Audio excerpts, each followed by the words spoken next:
Put together this heated cat house. We got this for free for our honest review. And we have a cat that is, well, she's kind of crazy. Sometimes she's inside, sometimes she's outside. So we're going to slide this through here.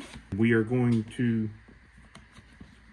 put that on right there. And then that's going to go up there. This long one is going to go on.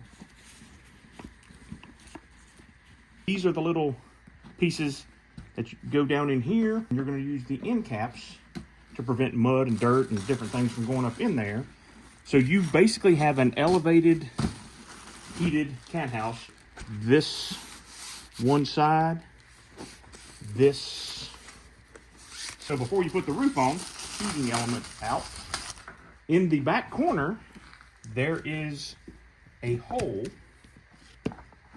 That's a rubber grommet. You obviously want to place that corner over closest to here.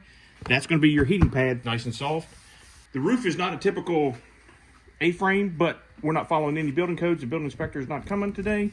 We put this flap right here. We put this flap right there. That Velcro is going to hold it.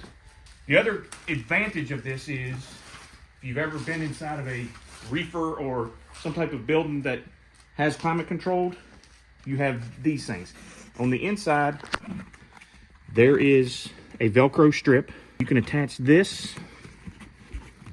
If it rains, it will keep the rain out of there for the most part. And a little overhang to prevent a little bit, so if rain comes down, it's got, you know, this much overhang in front of the front door. We've got it close to the house, so we still have our power cord.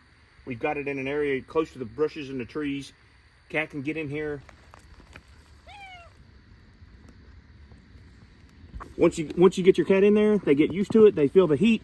They're protected from the weather, protected from the elements, especially the crazy ones that like to go outside, come inside, and do their thing. Another added feature for this, if you're a camper, you can fold this up, put it away pretty easy, put it back together, and take it to your campsite. Great travel feature. Doesn't use a lot of power.